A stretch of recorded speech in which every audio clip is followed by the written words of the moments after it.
Վերջին զանգը սերիալում իրադարձությունները սրվում են աստիճանաբար, բայց արդեն հասել են մի կետի, որտեղ ամեն մի տեսարան կարող է շրջել պատմության ամբողջ ընթացքը։ Դիանա Գրիգորյանի ստեղծած սյուժեն կարծես չի թողնում հեռուստադիտողին շունչ քաշել պահ-պահի փոխելով տրամադրությունները, բացահայտելով նոր գաղտնիքներ և հերոսներին կանգնեցնելով ճակատագրական ընտրության առաջ։ Արամի վիճակը շարունակում է մնալ ծանր, նրա անգիտակից հիվանդանոց տեղափոխվելը դարձել է այն բեկումնային պահը, որը ստիպել է Լիլիթին ու Սոսին անմիջապես վերադառնալ Հայաստան։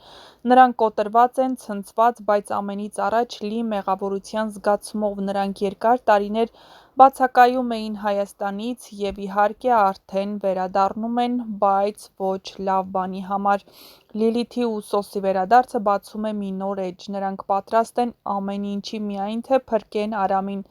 Բայց հենց այստեղ է սկսվում պատմության ամենահուզիչ ու լարված մասը։ Սեմը, ում մեղքով Արամը հայտնվել է հիվանդանոցում, ու քույրը Մերին խաբում են ոստիկաններին։ Մերին ասում է, որ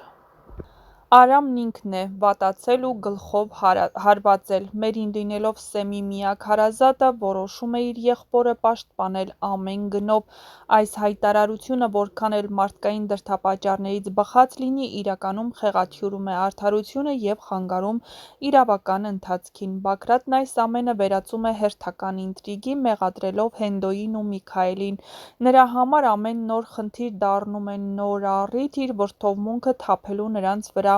ում տեսնում է որպես սպառնալիք։ Բայց այս դեպքում նա սխալվում է։ Միքայելը և Հենդոն ոչ միայն կապ չունեն այս միջադեպի հետ, այլ նաև յուրաքանչյուրն իր ձևով դեռևս հեռու է մնում Արամից։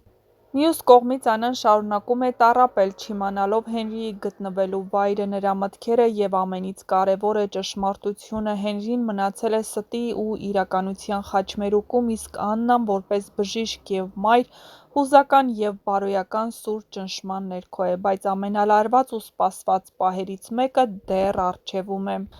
Շուտով Աննան առաջին անգամ երկար տարիներից հետո հանդիպելու է Սոսին։ Այդ հանդիպումը լինելու է ոչ միայն անսպասելի, այլ նաև խորապես հուզիչ ու լարված։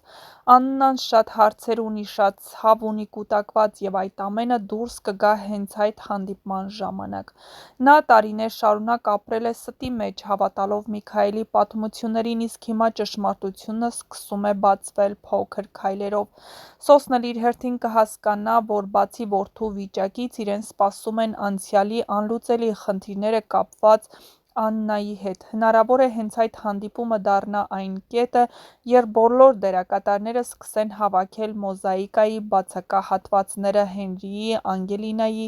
Արամի իրական անցյալների մասին։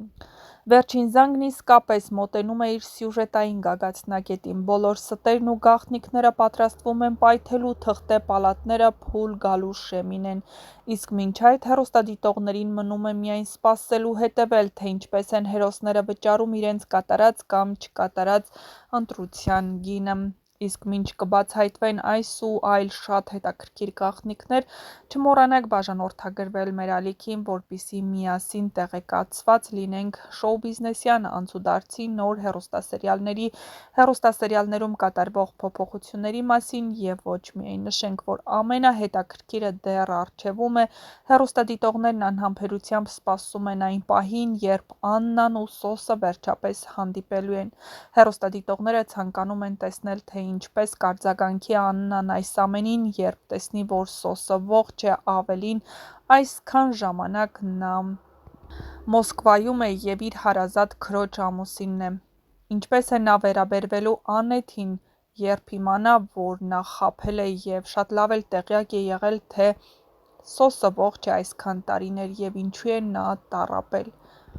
Արդյոք դա կստիպի, որ նա Միքայելին ավելի սիրի, մինչ կբացահայտվի այն ամենասարսափելի գաղտնիքն, ինչը կապված է Անգելինայի հետ։ Բայց մինչ այդ հեռուստադիտողները սպասում են Աննայի ու Սոսի հանդիպմանը,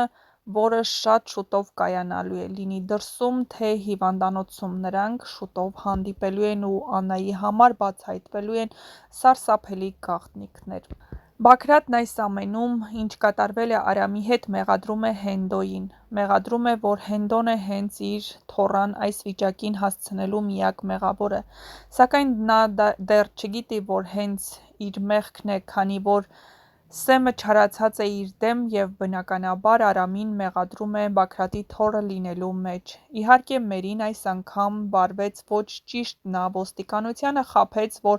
Արամը կորցրել է ինքնազգացողությունն ու գլխով հարվածել, բայց դա ճշմարտությունը չէ, հեռուստադիտողները շատ լավ գիտեն, որ հենց Սեմն է մեղավոր, նա հրել է և Արամը հայտնվել է գետնին, գլուխը հարվածելով երկաթյա իրի։ Հրապարակված տեսանյութերից պարզ է դառնում, որ շատ երկար ու բավական դժվար վիրահատություն է սպասվում Արամին։ Իհարկե Արամը լինելով գլխավոր հերոսներից մեկը և հեռուստասերիալի համ ու հոտ տվող հերոսներից մեկը, չեմ կարծում, որ սցենարիստը նման որոշման կգնա ու կորոշի Միքայելին ուրախացնի և Արամը մահանա։ Դա չի լինելու և Արամը ապրելու է, բայց բնականաբար դեռ շատ դժվարությունների միջով են անցնելու։ Նա կորցնելու է հիշողությունը կամ որոշ ժամանակ գանվելու է սայլակին, իսկ թե ինչպես կորոշի սցենարիստը, ցույց կտա ժամանակը։ Մնացեք միասին բացահայտելու։